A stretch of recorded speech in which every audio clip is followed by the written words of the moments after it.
आज है 13 जून 2026 दिन शनिवार। नमस्कार, जय जोहार। चलिए देखते हैं छत्तीसगढ़ की 25 फटाफट बड़ी खबरों को। लेकिन इससे पहले आप वीडियो को कहां से देख रहे हैं, कमेंट बॉक्स में बताना बिल्कुल ना भूलें। छत्तीसगढ़ में 16 जून से खुलेंगे स्कूल, प्रवेश उत्सव की तैयारी के आदेश जारी। छत्तीसगढ़ में स्कूल को लेकर चल रही अटकलों पर अब विराम लग गया। राज्य सरकार ने घोषणा की है कि सभी स्कूल 16 जून से नियमित रूप से खुलेंगे। इसके साथ ही शिक्षा विभाग ने प्रवेश उत्सव मनाने के भी निर्देश जारी किए ताकि नए शैक्षणिक सत्र की शुरुआत उत्साहपूर्ण माहौल में हो सके। स्कूल्स में बच्चों के स्वागत और नामांकन बढ़ाने पर विशेष जोर दिया जाएगा। छत्तीसगढ़ में मुहर्रम उर्स पर सख्ती, डीजे और आतिशबाजी पर रोक।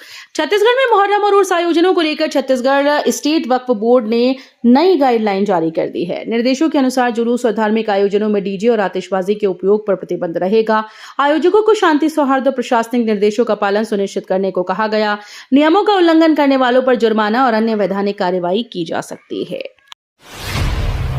सीएम विष्णुदेव साय ने देखा सीएम हेल्पलाइन 1076 का कामकाज, कॉलर पूनाराम ठाकरे से की सीधी बात। मुख्यमंत्री विष्णुदेव साय ने सीएम हेल्पलाइन 1076 के संचालन और शिकायत निवारण व्यवस्था का निरीक्षण किया।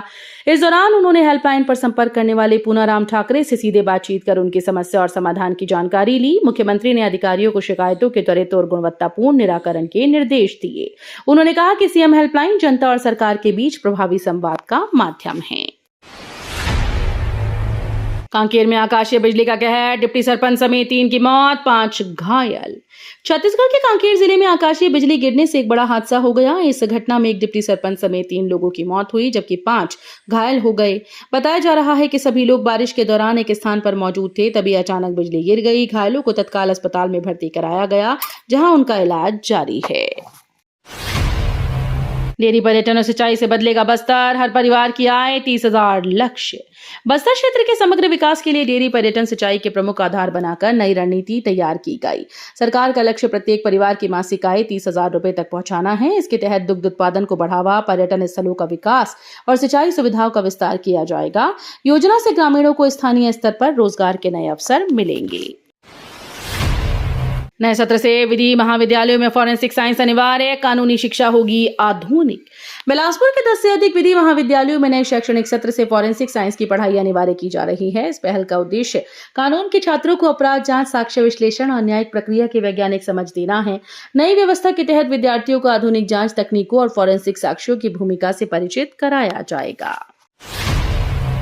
खराब मौसम के चलते Delhi Raipur Indigo flight Nagpur divert, पूर्व सीएम बघेल भी थे सवार। छत्तीसगढ़ में खराब मौसम और रायपुर में प्रतिकूल दृश्यता के कारण दिल्ली से रायपुर आ रही इंडिगो की उड़ान को नागपुर डायवर्ट करना पड़ा। फ्लाइट में छत्तीसगढ़ के पूर्व मुख्यमंत्री भूपेश बघेल समेत कई वरिष्ठ नेता और यात्री सवार थे। मौसम सामान्य होने तक विमान को नागपुर में रोका गया। अचानक हुए इस बदलाव से यात्रियों को असुविधा का सामना करना पड़ा। 5 नए मेडिकल कॉलेजेस की मान्यता पर रोक, सरकार करेगी अपील। 5 नए मेडिकल कॉलेजेस की मान्यता पर लगी रोक को लेकर स्वास्थ्य विभाग सक्रिय हो गया। स्वास्थ्य मंत्री ने भरोसा जताया कि मामले का जल्द सकारात्मक समाधान निकलेगा। उन्होंने कहा कि राज्य सरकार संबंधित प्राधिकरण के समक्ष मजबूत तथ्यों और दस्तावेजों के साथ अपील दायर करेगी। मंत्री के अनुसार कॉलेजेस में आवश्यक बुनियादी ढांचा, संसाधन और सुविधाएं उपलब्ध कराने के लिए लगातार प्रयास किए गए। सरकार को उम्मीद है कि सभी मानकों की समीक्षा के बाद मान्यता बहाल होगी। नीति आयोग बैठक में सीएम साय ने रखा विकसित छत्तीसगढ़ विजन, बस्तर पर फोकस। नीति आयोग की बैठक में छत्तीसगढ़ के मुख्यमंत्री विष्णुदेव साय ने विकसित छत्तीसगढ़ का विजन प्रस्तुत करते हुए बस्तर क्षेत्र के समग्र विकास का रोड मैप रखा। उन्होंने कृषि, डेयरी, पर्यटन, वनोपज और सिंचाई के माध्यम से ग्रामीण अर्थव्यवस्था को मजबूत बनाने पर जोर दिया। मुख्यमंत्री ने बस्तर के परिवारों की आय दुगनी करने का संकल्प दोहराते हुए कहा कि सरकार रोजगार, बुनियादी सुविधाओं और निवेश को बढ़ावा देकर क्षेत्र को विकास की नई ऊंचाइयों तक पहुंचाने के लिए प्रतिबद्ध है। हैदराबाद इन्वेस्टर कनेक्ट में छत्तीसगढ़ को 9,580 करोड़ के निवेश प्रस्ताव मिले। हैदराबाद में आयोजित छत्तीसगढ़ इन्वेस्टर कनेक्ट कार्यक्रम में राज्य सरकार को 9,580 करोड़ रुपए के निवेश प्रस्ताव प्राप्त हुए। कार्यक्रम में उद्योग जगत के प्रतिनिधियों ने विनिर्माण, आईटी, ऊर्जा, खाद्य प्रसंस्करण और बुनियादी ढांचा क्षेत्रों में विशेष रुचि दिखाई। राज्य सरकार ने निवेशकों के लिए अनुकूल नीतियों, बेहतर कनेक्टिविटी और त्वरित मंजूरी व्यवस्था को प्रमुख आकर्षण बताया। नशे में ड्राइविंग पर सख्ती, 2026 में 3,365 चालकों पर कार्रवाई, 52 पकड़े गए। नशे में वाहन चलाने वालों के खिलाफ पुलिस और परिवहन विभाग की संयुक्त कार्रवाई लगातार जारी है। वर्ष 2026 में अब तक 3,365 वाहन चालकों पर कार्रवाई की जा चुकी है। हाल ही में चलाए गए विशेष अभियान के दौरान एक ही रात में 52 चालक शराब पीकर वाहन चलाते पकड़े गए। सभी के खिलाफ मोटर वाहन अधिनियम के तहत चालान और अन्य कानूनी कार्रवाई की गई। छत्तीसगढ़ खाद्य विभाग में बड़ा प्रशासनिक फेरबदल, 6 अधिकारियों के तबादले के आदेश जारी। छत्तीसगढ़ सरकार ने खाद्य विभाग में प्रशासनिक कसावट और कार्य व्यवस्था को मजबूत करने के उद्देश्य से 6 अधिकारियों के तबादले किए हैं। इस संबंध में विभाग द्वारा आदेश जारी कर नई पदस्थापनाओं की जानकारी दी गई। तबादला सूची में विभिन्न जिलों और कार्यालयों में पदस्थ अधिकारियों को नई जिम्मेदारियां सौंपी गई। सरकार का मानना है कि इस फेरबदल से विभागीय कार्यों में गति आएगी। शराब दुकानों में ओवर रेटिंग पर बड़ा एक्शन, 4 उप निरीक्षक निलंबित, 8 को नोटिस। छत्तीसगढ़ में शराब दुकानों पर निर्धारित कीमत से अधिक वसूली की शिकायतों के बाद आबकारी विभाग ने बड़ी कार्रवाई की। जांच में अनियमितताएं मिलने पर 4 आबकारी उप निरीक्षकों को निलंबित कर दिया गया, जबकि 8 अधिकारियों को कारण बताओ नोटिस जारी किया गया। विभाग ने स्पष्ट किया कि ओवर रेटिंग और नियमों के उल्लंघन को किसी भी स्थिति में बर्दाश्त नहीं किया जाएगा। प्रधानमंत्री मातृ वंदना योजना के प्रभावी क्रियान्वयन हेतु महासमुंद में जिला स्तरीय प्रशिक्षण संपन्न। महासमुंद में प्रधानमंत्री मातृ वंदना योजना के सुदृढ़ और प्रभावी क्रियान्वयन हेतु जिला स्तरीय प्रशिक्षण कार्यक्रम आयोजित किया गया। प्रशिक्षण में महिला और बाल विकास विभाग के अधिकारियों, पर्यवेक्षकों और आंगनबाड़ी कार्यकर्ताओं को योजना के नवीन प्रावधानों, ऑनलाइन पंजीयन, लाभार्थी सत्यापन और भुगतान प्रक्रिया की विस्तृत जानकारी दी गई। अवैध खनन पर प्रशासन की बड़ी कार्रवाई, 5 हाईवा और 1 जेसीबी जब्त। कलेक्टर के निर्देश पर खनिज विभाग ने अवैध खनन और परिवहन के खिलाफ सख्त कार्रवाई करते हुए 5 हाईवा और 1 जेसीबी मशीन जब्त की। जांच के दौरान वाहन बिना वैध दस्तावेजों के खनिज का उत्खनन और परिवहन करते पाए गए। संबंधित वाहन संचालकों के खिलाफ खनिज अधिनियम के तहत प्रकरण दर्ज किया गया। प्रशासन ने स्पष्ट किया कि अवैध खनन गतिविधियों पर लगातार निगरानी रखी जाएगी।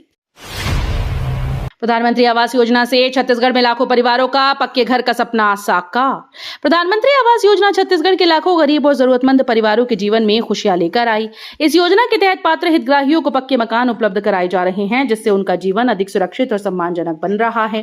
ग्रामीण और शहरी दोनों क्षेत्रों में तेजी से आवास निर्माण कार्य जारी है।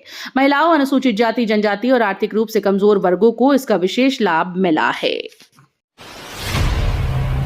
मैतारी वंदन योजना के लिए केवाईसी अभियान शुरू, हितग्राहियों से जल्द प्रक्रिया पूरी करने की अपील। मैतारी वंदन योजना के तहत पात्र महिलाओं के रिकॉर्ड को अद्यतन और भुगतान प्रक्रिया को सुचारू बनाने के लिए ई-केवाईसी अभियान चलाया जा रहा है। प्रशासन ने सभी हितग्राहियों से निर्धारित समय सीमा के भीतर ई-केवाईसी कराने की अपील की। ये प्रक्रिया आधार सत्यापन के माध्यम से पूरी की जा रही है, जिससे योजना की राशि सीधे लाभार्थियों के खाते में पहुंच सके। छत्तीसगढ़ में नशे का बढ़ता जाल, रायपुर में 332 गिरफ्तार, युवा सबसे ज्यादा प्रभावित। छत्तीसगढ़ में नशे का फैलता नेटवर्क प्रशासन और समाज दोनों के लिए बड़ी चुनौती बन गया है। राजधानी रायपुर में हाल ही में चलाए गए विशेष अभियानों के दौरान 332 आरोपियों की गिरफ्तारी ने समस्या की गंभीरता को उजागर कर दिया। पुलिस ने गांजा, नशीली दवाओं और अन्य मादक पदार्थों की तस्करी से जुड़े कई मामलों का खुलासा किया। विशेषज्ञों के मुताबिक बेरोजगारी, गलत संगत और नशे की आसान उपलब्धता के कारण युवा सबसे अधिक इसकी चपेट में आ रहे हैं। छत्तीसगढ़ में गुपचुप खाने से 21 बच्चों की तबीयत बिगड़ी, परिजनों में मचा हड़कंप। छत्तीसगढ़ में गुपचुप खाने के बाद 21 बच्चों की तबीयत बिगड़ने से हड़कंप मच गया। घटना के बाद बच्चों को उल्टी, पेट दर्द, कमजोरी की शिकायत हुई, जिसके चलते परिजनों ने उन्हें तुरंत नजदीकी अस्पताल में भर्ती कराया। डॉक्टर्स की टीम ने सभी बच्चों का इलाज शुरू किया और उनकी स्थिति पर नजर रखी जा रही है। अवैध शराब बिक्री पर रोक की मांग, महिलाओं ने एसपी से लगाई गुहार। अवैध शराब बिक्री के खिलाफ सख्त कार्रवाई की मांग को लेकर महिलाओं का एक प्रतिनिधिमंडल एसपी कार्यालय पहुंचा।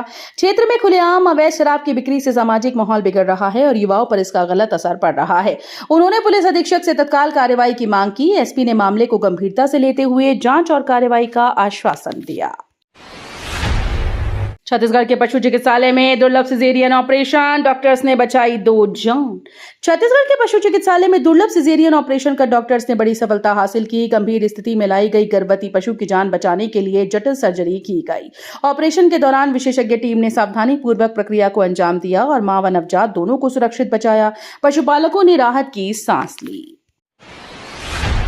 यूपी बॉर्डर पर बड़ी कार्रवाई, 10 करोड़ का गांजा जब्त, तस्कर मां समेत गिरफ्तार। उत्तर प्रदेश सीमा क्षेत्र में पुलिस ने नशे के खिलाफ बड़ी सफलता हासिल की। संयुक्त टीम ने कार्रवाई करते हुए करीब 10 करोड़ रुपए मूल्य का गांजा जब्त किया और फरार चल रहे अंतर्राज्यीय तस्कर को मां समेत धर दबोचा। आरोपी लंबे समय से कई राज्यों में सप्लाई नेटवर्क चला रहा था। गुप्त सूचना के आधार पर पुलिस ने घेराबंदी कर उसे पकड़ा। कोटा के चर्चित निखिल गोस्वामी हत्याकांड में फरार भोला दास समेत 4 आरोपी गिरफ्तार। बिलासपुर जिले के कोटा क्षेत्र में चर्चित निखिल गोस्वामी हत्याकांड में पुलिस को बड़ी सफलता मिली। मामले के मुख्य आरोपी दीपक दास उर्फ भोला दास सहित 4 आरोपियों को गिरफ्तार कर न्यायालय में पेश किया गया, जहां से उन्हें जेल भेज दिया गया। पुलिस के अनुसार निखिल गोस्वामी की हत्या चरित्र शंका को लेकर की गई। भुइयां पोर्टल विवाद के बाद डिजिटल भू अभिलेख सुरक्षा हेतु नया ऑनलाइन सिस्टम बनेगा। भुइयां पोर्टल में सामने आए विवाद और गड़बड़ियों के बाद छत्तीसगढ़ सरकार ने डिजिटल भू अभिलेखों की सुरक्षा मजबूत करने का बड़ा फैसला किया। अब भूमि रिकॉर्ड के संरक्षण, निगरानी, पारदर्शिता बढ़ाने के लिए नया ऑनलाइन सिस्टम विकसित किया जाएगा। इस प्रणाली में रिकॉर्ड संशोधन की ट्रैकिंग, डेटा सुरक्षा और जवाबदेही के बेहतर प्रावधान होंगे। सरकार का दावा है कि नई व्यवस्था से भू अभिलेखों में छेड़छाड़ की आशंका कम होगी। बिलासपुर पीडब्ल्यूडी पर सवाल, ब्लैकलिस्टेड कंपनी को 13 करोड़ के ठेके दिए गए। बिलासपुर लोक निर्माण विभाग में बड़ी अनियमितता का मामला सामने आया। आरोप है कि ब्लैकलिस्टेड कंपनी को फर्जी शपथ पत्र के आधार पर करीब 13 करोड़ रुपए के ठेके आवंटित कर दिए गए। मामले के उजागर होने के बाद विभागीय प्रक्रिया और अधिकारियों की भूमिका पर सवाल खड़े हुए। शिकायतकर्ताओं ने पूरे प्रकरण की निष्पक्ष जांच और जिम्मेदार अधिकारियों पर कार्रवाई की मांग की। तो ये थी आज की बड़ी खबरें। अगर आपको न्यूज पसंद आई हो तो वीडियो को लाइक और शेयर करना बिल्कुल ना भूलें। धन्यवाद।